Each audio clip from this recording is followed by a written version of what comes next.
이강민의 잡지사 7월호 네 번째 페이지, 세계사 속 전쟁 빌런들을 잡지사 채널에 영구 박제시키고 있는 빌런들의 빌런, 전쟁사 연구가 권성욱 작가님과 함께합니다. 어서 오세요. 안녕하세요. 오늘도 전장의 빌런들에게 팩폭을 시원하게 날릴 준비가 된 별들의 흑역사의 저자 권성욱입니다. 반갑습니다. 반갑습니다. 반갑습니다. 부정의 부정은 긍정이죠. 빌런들의 빌런이면 좋은 사람인 겁니다. 예, 오늘 또 빌런 하나 소개해 주실 예정이고요.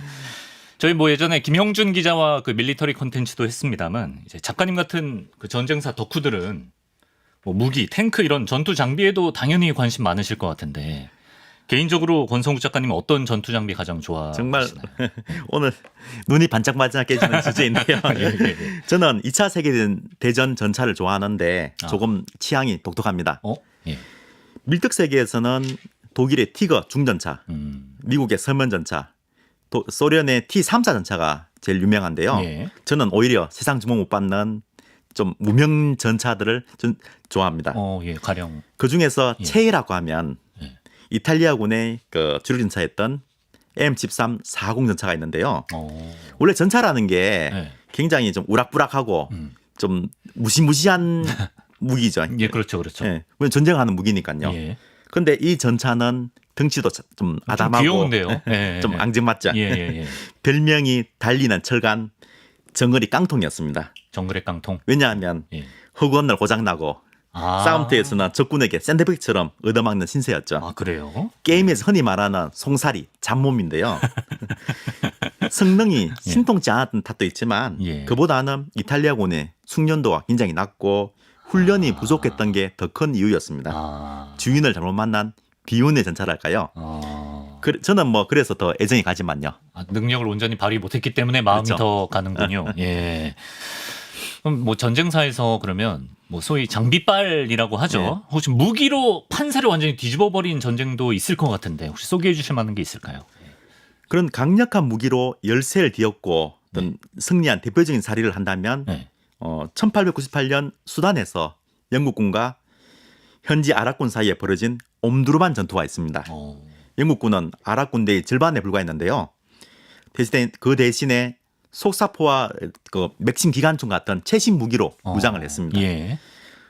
수만 명에 달하는 아랍 군대가 이렇게 영국군을 향해 돌격을 하는데 영국군은 정말로 일방적으로 쓸어버립니다.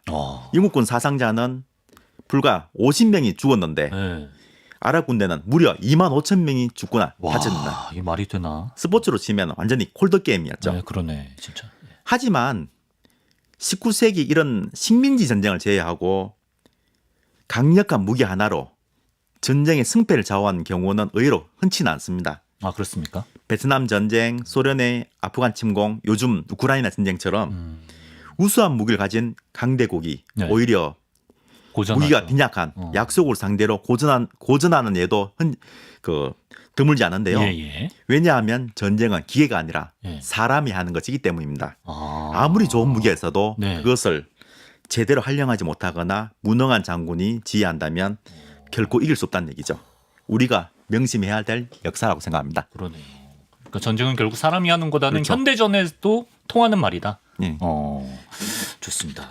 결국 이제 리더의 무능함이 어떤 비극을 부르는지는 역사가 증명해주고 있고 우리가 이 시간에 만나보고 있는데요. 별들의 흑역사, 오늘 소개해드릴 이야기는 이탈리아 역사의 한 장면입니다. 여러분 무솔리니라는 이름을 들어보셨을 것 같습니다. 2차 세계대전 때 히틀러와 함께 전쟁을 일으킨 지도자였는데요. 자, 오늘의 주인공은 무솔리니 옆에서 전쟁을 함께했던 이탈리아의 장군 피에트로 바돌리오라는 장군에 대해서 알아보도록 하겠습니다. 사실 이탈리아 군대라고 하면 일단 이탈리아 하면 로마 제국 떠오르고 검투사, 콜로세움 이런 약간 그 위용을 드러내는 키워드들이 떠올라서 피에트로 바돌리오가 똥별이라고 하니까 이탈리아 사람인데 그렇죠. 조금 생소하기도 하거든요. 이 사람은 어쩌다 똥별 라인업에 이름을 올리게 됐는지 궁금한데요.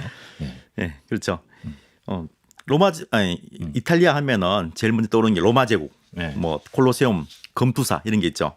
특히 이탈리아군의 뿌리를 알 수 있는 고대 로마 군단은 한때 유럽을 제패했던 무적의 군대였는데요. 영화 글래디에이터 보셨는가요?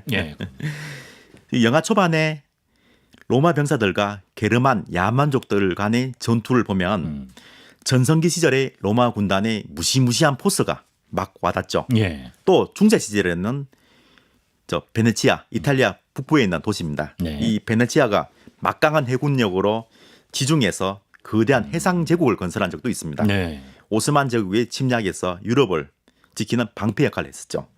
그런데 2차 대전 때 오면은 이런 정말 이 상무 정신이 다 어디다 팔아먹었는지 이탈리아군은 허구한 날 얻어먹는 동네북 약골 군대로 전락하게 되는데요. 아, 예. 그렇게 만든 바로 이 장본인이 오늘의 주인공인 이 이탈리아군 총사령관이 있는데 아, 피에트로 바돌리오 원수입니다. 예. 앞으로 말씀드리겠지만 네. 여태껏 언급한 이 여러 빌런들 중에서도 예, 예. 정말 최종 보스 아, 끝판왕이라 할 수 있는데요. 예. 무능하기도 했지만 비겁함의 극치였습니다. 어. 독일군이 쳐들어오자 자기 맛을 자고 예. 체면이고 뭐고 죄다 버리고 예. 튑니다. 아. 그 바람에 이탈리아를 완전히 말아먹게 되죠. 그래요? 무다구치랭이야 하나에 다다시 또 누구였죠? 가물랭 모리스였나요? 모리스 카물랭. 모리스 가물랭. 걔는 그 사람들보다 못하면 못했지. 그렇죠. 부족하지 않다. 빌런으로서. 그 이상이라고 생각하시면 됩니다. 야, 이런 사람이 또 남아 있었네. 근데 이 시간을 보면 항상 이상하게도 이렇게 막장인 사람들이 꼭 사령관급까지 또 올라가더라고요. 그렇죠. 예, 그것도 특이한 것 같고. 그럼 뭐 바돌리오는 뭐 라인을 잘 탄 건지 어떻게 승승장구할 수 있었던 건가요? 예. 흔히 간운이 좋다는 말이 있죠. 관운. 관운. 예, 예. 예, 공무원상에서는 네. 정말 중요한 말인데요. 예. 예. 노력에 비해서 팔자가 아주 수월히 잘 풀리고 네. 남보다 승진도 빨리 한 사람. 바돌리오가 바로 이런 딱 그런 케이스였습니다. 아, 그래요. 좀 부럽죠. 이 초급 장교 시절에 바돌리오는 당시 이탈리아 식민지였던 동아프리카, 지금의 에리트리아에서 첫 실전을 경험합니다. 아, 당시에 이탈리아군은 이 에리트리아를 발판으로 그 당시에 그 아프리카 유일의 독립국가였던 에티오피아를 침공한데요. 네. 그야말로 이탈리아판 인팔 작전이라는 말이 어울릴 만큼 대참패를 당합니다. 심지어 포로들은 붙잡혀서 예. 이 거세당하는 수모까지 겪게 되는데요. 거세를 당했어요. 거세를 당해. 예. 아, 진짜. 근데 이 바돌리오는 포로되기 직전에 예. 용케 빠져나옵니다. 아, 운이 정말 좋았- 운이 좋았죠. 신참 장교 때 운이 네. 굉장히 좋았네요. 근데 뭐 전쟁에서 운 좋게 살아남았다고 다 장군 되는 거 아니잖아요. 뭐 그렇죠. 나름의 성과도 있긴 있었을까요? 맞습니다. 예. 이 바돌리오가 활약하는 것은 예. 1차 세계대전 덕분이었는데요. 네. 1차 세계대전이 폭발하자 이탈리아는 처음에는 중립을 지킵니다. 하지만 영토 확장을 약속받고 뒤늦게 뛰어드는데요. 그리고 알프스 산맥에서 오랜 숙적이 오스트리아였는데 오스트리아와 이렇게 팽팽한 싸움을 벌입니다. 네. 이 바돌리오는 여기서 몇 번의 이제 활약을 해서 네. 군단장까지 순조롭게 승진하죠. 네. 그런데 위기가 닥치는데요. 아. 바로 이탈리아 역사상 최악의 패배라는 카포레토 전투였습니다. 이 독일군이 이탈리아군을 독가스로 공격합니다. 아, 독가스로요? 그 바람에 이탈리아군 전체가 예. 완전히 붕괴되는데요. 어찌나 충격이 컸는지 이탈리아는 이 한 번의 패배로 나라 전체가 결단이 날 뻔했습니다. 아, 그래요? 예. 이 패배는 당시에 전선 한 축을 맡고 있던 군단장이면서 적의 공격에 대비하지 않았던 바돌리오의 잘못도 컸죠. 아. 하지만 책임은 다른 사람들이 다 짊어지고 그래요? 바돌리오는 쏙 빠집니다. 오히려 자기 위에 상관들이 예. 다 줄줄이 잘리는 바람에 예. 바돌리오는 아, 승진장군이죠. 그래요? 전쟁이 끝난 뒤에는 육군 참모총장에 임명됩니다. 야. 그런데 바돌리오가 육군 참모총장에 임명이 되자 예. 뭘 했냐면은 자기 지위를 이용해서 예. 군대의 공식 기록에서 불리한 기록들을 모조리 지워버립니다. 덕분에 자기가 잘못한 거? 다 지워버리죠. 아. 그 바람에 자기는 전쟁 영웅이 되거든요. 야.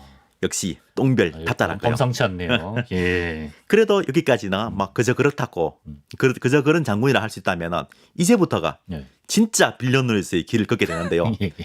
이탈리아 최악의 독재자였던 무솔리니를 만나게 된 겁니다. 아. 지금까지도 충분히 똥냄새가 나는 것 같은데 무솔리니랑 손잡고 나서가 진짜다. 진짜죠. 와. 그러면 일단 무솔리니가 어떤 인물인지도 뭐 간단하게나마 짚어주시면 좋을 것 같은데요. 예. 전쟁사를 모르는 사람들도 네. 아마 무솔리니는 한 번쯤 들어보셨을 거라고 생각합니다. 20세기의 가장 유명한 독재자 중 한 사람이자 히틀러와 함께 2차 세계대전을 일으킨 사람이죠. 네. 지금이야 폭망한 독재자의 진영으로 꼽히지만 한때는 포스 장렬의 인기남이었습니다. 오죽하면 히틀러의 스승이자 롤 모델로 꼽히기도 했는데요. 네. 2차 대전 영화를 보면은 나치식 경례라고 이렇게 한 손을 들고 네. 하이 히틀러라고 네, 그렇죠. 하는 게 있죠. 네. 이게 원래 로마 제국 시절의 전통인데 이걸 아. 부활시킨 사람이 무솔리니였습니다. 또 나치식 제복, 뭐 거대한 전당대회, 예. 뭐 대중선동, 여론 조작, 뭐 히틀러의 뭐 특유의 뭐 스피치 예. 이런 뭐 히틀러 하면 생각나는 것들 이 다 모두 사실은 무솔리니를 따라한 겁니다. 아 그래요? 우리 썬킴 선생님이 맨날 따라하는 이런 거 무솔리니가 원조입니까? 그렇죠. 예. 이 히틀러만이 아니라 예. 미국과 유럽, 예. 중남미에서도 무솔리니를 추종한 사람들이 한때는 굉장히 많았습니다. 그 정도로 인기가 있었거든요. 예. 원래 무솔리니는 젊은 시절에 정치하기 전에는 그 교사와 기자를 했습니다. 아. 그래서 언변이 굉장히 뛰어나고 네. 연설을 아주 잘했습니다. 그랬겠네요. 또 1차 세계대전 때는 또 특수부대에서 활약한 또 상위 군인이기도 했죠. 전쟁이 끝난 뒤에 이탈리아가 굉장히 좀 경제 불황으로 혼란에 빠지니까 네. 무솔리니는 이 기자를 간두고 네. 이 정치에 뛰어들면서 파시스트 당이라는 아주 극우 정당을 만들어서 네. 정권을 차지하게 됩니다. 네. 그리고 수령 이탈리아로 두체라고 하는데요. 이 두체가 됩니다. 독재자가 된 것이죠. 그럼 그렇게 무솔리니가 이탈리아의 원수가 되고 나서 아까 그 피에트로 바돌리오를 만나게 된 건가요? 그렇죠. 예. 그럼 두 사람의 관계는 어땠습니까? 사실 두 사람이 처음에는 그렇게 썩 좋지는 않았는데요. 왜냐하면 네. 바돌리오는 엘리트 출신의 고위 장군이고 무솔리니는 집안도 보잘것없고 전쟁 때는 쫄병이었습니다. 서로 격이 안 맞는 거죠. 네네. 그러니까 바돌리오 눈에는 무솔리니가 비록 이제 지도자가 된 정치인 총리가 되었지만 네네. 그야말로 벼락출세한 얼뜨기 정치인이었습니다. 못마땅했겠네.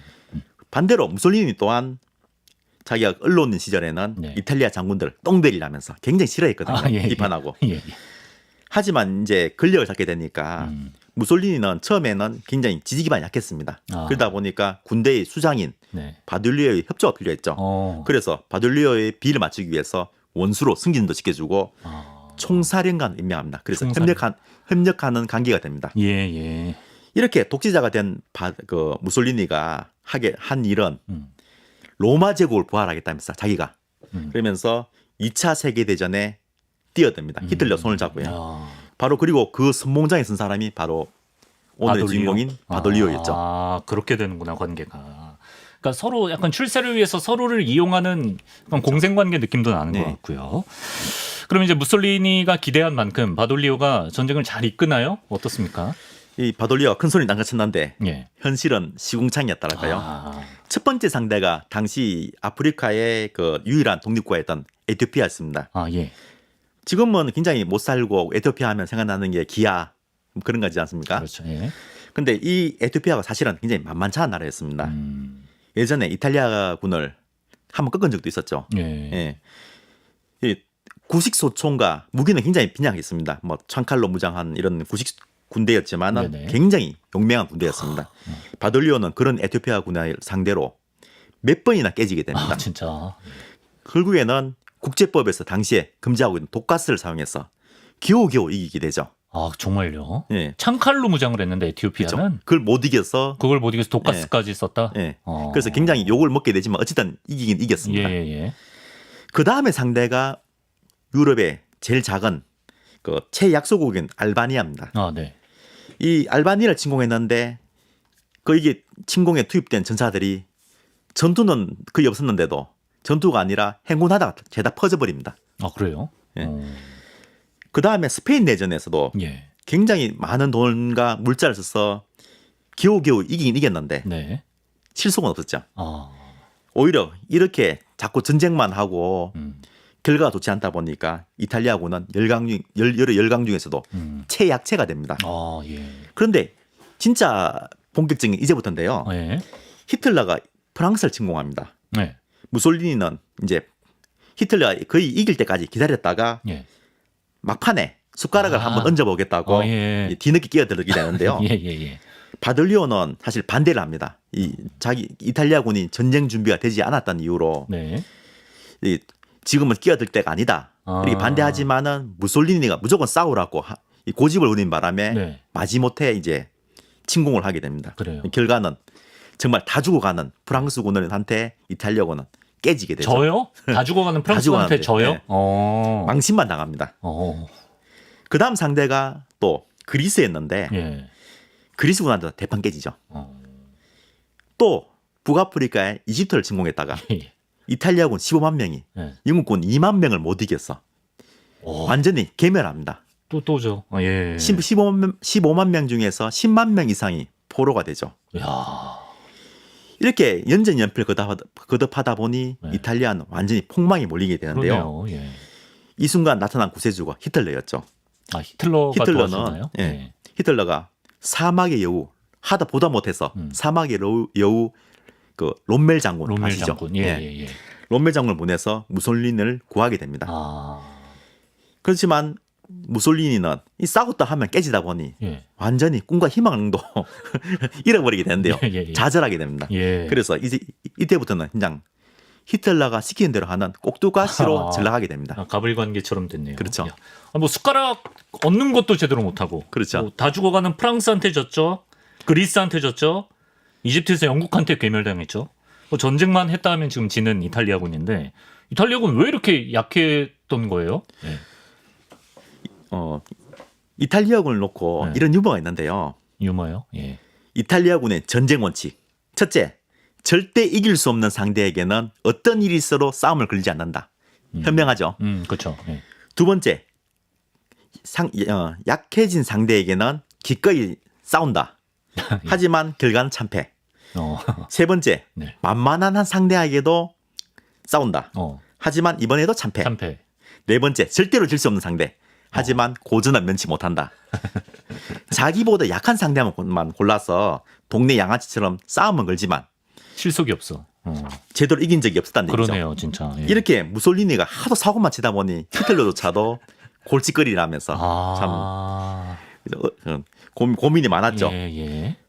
1차 세계대전 때만 해도 이탈리아군도 이렇게까지 약골은 아니는데요. 아, 네. 이렇게 만든 게 바로 무솔리니와 바돌리오의 합작군이었습니다. 그렇습니까? 예. 무솔리니는 로마 제국을 부활하겠다고 하면서도 이탈리아군의 현대화에는 전혀 관심이 없었습니다. 이탈리아군을 강하게 만든 데는 아무런 관심도 없었다는 얘기죠. 예.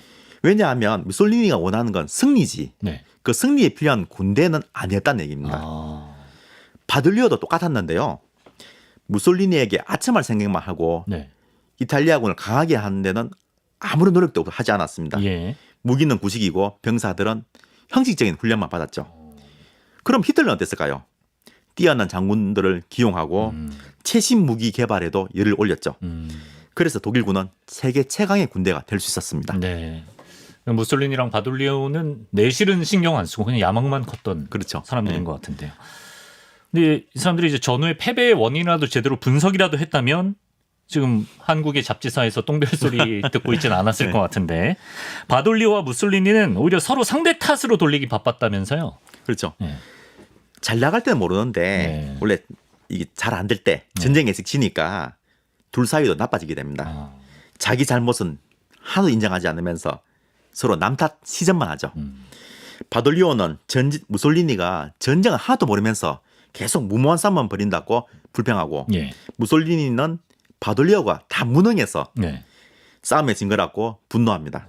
결국 무솔리니는 바돌리오를 자리에 쫓아내죠. 쫓아내요. 두 사람은 이제 완전히 원수지간이 됩니다. 원수지간이 됐어. 바돌리오 쫓겨나고.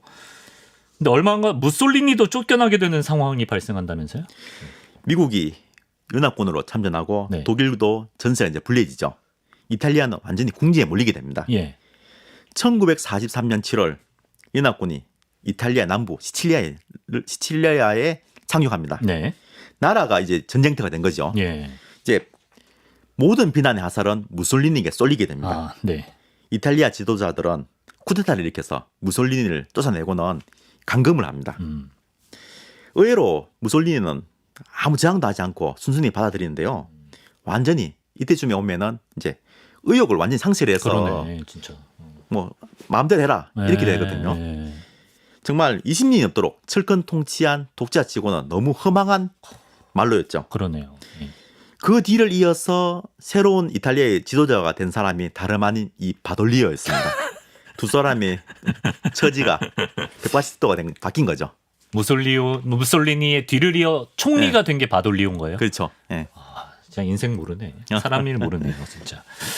그럼 총리가 된 바돌리오의 행보는 어땠나요? 전쟁을 계속 해나가나요?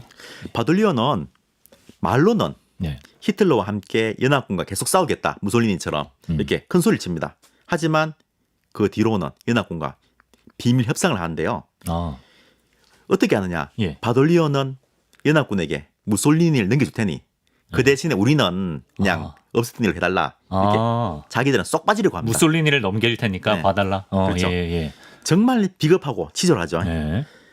문제는 세상 일이 이렇게 뜻대로 되지 않는다는 겁니다. 예, 예.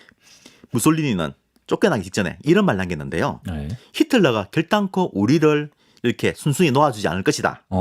이렇게 얘기를 합니다. 예. 그 예언이 이제 현실이 되죠. 그래요. 예. 무솔리니 씨가 쫓겨나고 네. 이탈리아 항복하기까지는 40일의 시간이 있었습니다. 40일. 예. 만약 바돌리오가 이것저것 따지지 않고 바로 항복을 했더라면 히틀러도 사실 대응하기는 어려웠을 겁니다. 연합군에게 항복을 했으면. 예, 예. 왜냐하면 예. 이때만 해도 이탈리아에는 독일군이 얼마 되지 않았거든요. 아, 네. 게다가 이탈리아는 독일의 중요한 동맹국이었습니다. 예. 수세에 몰리는 상황에서 만약 이탈리아가 갑자기 기습적으로 항복을 했더라면 히틀러와 독일군의 사기를 무너뜨려서 2차 세계대전은 훨씬 빨리 끝났을 수도 있었을 겁니다. 근데 이렇게 말씀하신 거 보니까 그 40일 동안 또 뭐 헛발질을 했나 보네요. 예. 정말 이탈리아에게는 예. 이 참 금쪽 같은 시간이었는데 네네. 바돌리오가 어영부영 날려버리죠. 협상이라고 치고 연합군에게 네. 정말 말도 안 되는 요구를 늘어놓았기 때문입니다. 예. 뭐라고 했냐면 연합군이 점령한 이탈리아 식민지를 모두 돌려달라. 독일군의 보복에서 자기들을 지킬 연합군 병력을 보내달라. 네. 독일군이 물러나면 연합군도 이탈리아에서 모두 출소해야 한다.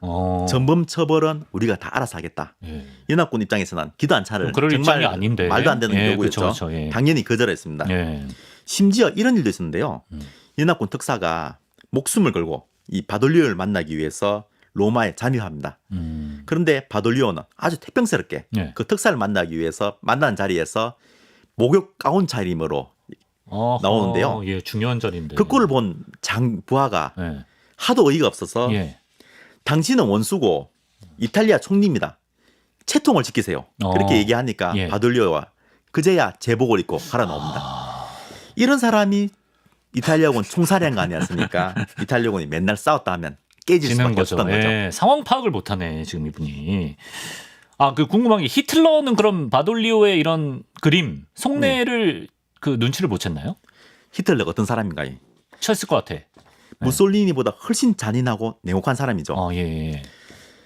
이탈리아 혼자서만 살겠다고 달아나는 것을 내버려 둘 리 없었습니다. 바돌리오가 이 히틀러의 눈을 피해서 비밀 협상하는 동안 히틀러는 그 사실을 미리 깨닫고 예. 이거를 미리 대비하라고 지시를 합니다. 예. 그래서 독일군 부대가 이탈리아에 속속 도착하게 되는데요. 예. 정말 하나같이 이 이탈리아군과 비교가 되지 않는 최정예 부대였습니다. 바돌리오로서는 그제야 발등에 불이 떨어지죠. 예. 이렇게 독일군이 이탈리아에 들어오니까 예. 그전에는 정말 유리할 때는 그 시간을 낭비를 하고 나중에 막 숨가락 하고. 얹으려고 그러고 막 그랬죠. 이제 와서 만약에 항복을 한다 예. 얘기하면은 당장 히틀러한테 독일군의 무서운 보복을 당할게. 그렇지. 바돌리오 눈에도 뻔히 보이는 겁니다. 예. 그렇다고 이탈리아군이 계속 싸울 의지가 뭐 능력이 있었던 것도 아니죠. 아니고. 예. 그러니까 지금 히틀러한테 찍힌 건 물론이고 이렇게 양다리 걸치고 있으면 연합군 입장에서도 되게 거슬렸을 것 같은데요. 이런 바돌리오의 양다리에 연합군도 참다 못해서 결국 폭발하는데요. 당시에 연합군 총사령관이었던 아이젠하워 장군이 바돌리오가 하도 시간만 끄니까 이렇게 말합니다. 싸울지 항복할지 양자택일하라고 최후 통첩을 날리죠. 예. 이렇게 진퇴양난의 노인 바돌리오는 네. 결국 어쩔 수 없이 항복을 선언하게 됩니다. 아, 항복. 그럼 또 히틀러가 또 가만 안 있을 것 같은데요. 항복하면. 바로 그렇죠. 네. 바돌리오가 진작에 항복하지 않고 질 끄는 바람에 네. 결과는 최악이 됩니다. 아, 히틀러는 진작부터 이 도끼를 품고 예. 항복하기 배신하기만 해봐라 이렇게 기다리고 있는데 최정예 군대 보내서. 예. 그 얘기를 듣자 예. 즉각 이렇게 명령합니다. 즉각 배신자들 처단하고 네. 다 잡아들이고 무솔리니는 일단 구출하고 이탈리아를 점령하고 예. 그리고 이탈리아를 무장 해제하라고 지시를 하죠. 그제부터 이제 독일군이 기다렸다는 듯이 움직이기 시작합니다. 양쪽에서 난리 났네요. 예. 그리고 이제 항복 소식은 당연히 이탈리아 군인들한테도 청천벽력이었을 것 같은데요. 근데 문제는 이탈리아가 항복했다는 소식이 군사들한테 제대로 전달이 안 됐다라고 합니다. 이거 말이 되나요? 이 바돌리오의 기습적인 발표에 예. 가장 충격을 받은 것이 다름 아닌 이탈리아군이었습니다. 예. 설마 이렇게까지 갑자기 항복하게 될 줄은 생각도 못했거든요. 히틀러가 무서웠던 바돌리오는 혹시라도 이 사전에 정보가 제가 나와서 히틀러의 기회에 들어갈까봐 꽁꽁 숨겼습니다. 당시에 이탈리아군은 유럽 각지에서 독일군과 함께 연합군과 같이 싸우고 있었는데요. 예. 이 바돌리오가 항복했다는 소식을 라디오를 듣고는 네. 로마 총사령부에서는 이 당황한 일선 부대들에서 이제부터 우리는 어떻게 해야 하느냐 예. 이렇게 지시를 해달라고 질문이 빗발치듯 쏟아져 들어옵니다. 예. 게다가 더 큰 문제는 독일군 2개 사단이 로마로 진격 중이라는 소식까지 들어옵니다. 예. 야, 상황은 정말 급박했죠. 사면초가네. 예. 바돌리오는 과연 이 사면초가의 위기에서 어떻게 했을까요? 어떻게 했을까요? 또 이상한 짓 했겠죠. 예. 당시에 로마에 배치된 이탈리아군은 8개 사단에 달했고 예. 전력도 나름 충실했습니다. 만약에 독일군과 죽기로 예. 싸우기로 했다면 히틀러도 쉽지만 않았을 겁니다. 2개 사단이었으니까 독일군은. 그렇죠. 예. 그런데 이 바돌리오의 선택은 야반 도주였습니다. 항복을 선언한 지 불과 몇 시간 뒤였죠. 네. 나라와 국민, 군대를 버리고 네. 자기들만 살겠다고 말이죠. 네. 그리고 이낙군 군함에 냉큼 올라타고는 남쪽으로 달아나 버립니다. 졸렬해. 요새 말로 빤스런한 거죠. 빤스런. 예, 그렇죠. 예. 오죽하면 그 보고를 받은 히틀러조차 어이가 없어서 그냥 내버려 두라고 합니다. 약간 상대할 가치를 못 느끼는 것 같은데 이제. 예. 그렇죠. 그 바람에 그 대신에 로마는 정말 사흘 만에 함락되게 되고요. 200만 명이 넘는 이탈리아군 200만 명이 넘었는데 그 이탈리아군 전체가 포로가 되고 일부는 독일군에게 집단 학살까지 당합니다. 이탈리아는 독일의 지배를 받게 되고 전쟁 내내 독일군과 연합군 사이에서 온국토가 폐허가 되죠. 초토화. 예. 이 모든 게 바돌리오의 노답 행태가 초래한 결과라 할 수 있죠. 그러니까 선택할 수 있는 선택지 중에 정말 최악의 선택만 쏙쏙 골라서 몇 번을 한 것 같아요, 진짜. 그렇죠. 예, 그렇죠. 그렇게 이탈리아는 패망을 하고요. 예, 그러면 이제 무솔리니나 바돌리오는 제대로 심판을 받나요? 두 사람의 최후도 궁금한데요. 예. 무솔리니는 이 히틀러에 의해서 구출된 다음에 게레 정권의 우두머리가 됩니다. 그러다가 패전 직전에 와서 스위스로 달아나려다가 게릴라들한테 체포돼 처형당하는데요. 시체는 밀라노 광장에 전시됩니다. 히틀러가 사진으로 그 광경을 보고는 어찌나 충격을 받았는지 며칠 뒤에 자살합니다. 그 영향도 있었던 거예요? 그렇죠. 무솔리니 말고도 이탈리아 지도자들 중에서는 인강모로 인간음모를 당한 경우가 많은데요. 네. 예를 들어 당시 이탈리아 국왕이었던 비톨리오 에마누엘레 3세는 바돌리오와 함께 도망쳤다가 나중에 전쟁이 끝난 다음에 성난 국민들에 의해서 국왕 자리에서 쫓겨나서 이집트로 망명합니다. 그리고 이탈리아는 왕정이 폐지가 되고 공화정이 되죠. 예. 하지만 바돌리오는 끝까지 운이 좋았습니다. 진짜? 일본과 달리 이탈리아에서는 전범 처벌이 없었는데요. 예. 이탈리아군이 워낙 못 싸웠기 때문에 연합군 입장에서는 처벌할 가치도 없다는 거죠. 바돌리오는 전쟁이 끝난 다음에 정계에서 은퇴해서 고향에서 평온하게 응가한 다음에 천수까지 누립니다. 천수까지 누려요? 지금도 이탈리아에는 그라차노 바돌리오라고 바돌리오의 이름을 딴 마을까지 있습니다. 진짜요? 일본 이상으로 과거사에 반성이 없는 게 이탈리아라는 얘기죠. 마을 이름으로까지 남길 정도구나. 예, 알겠습니다.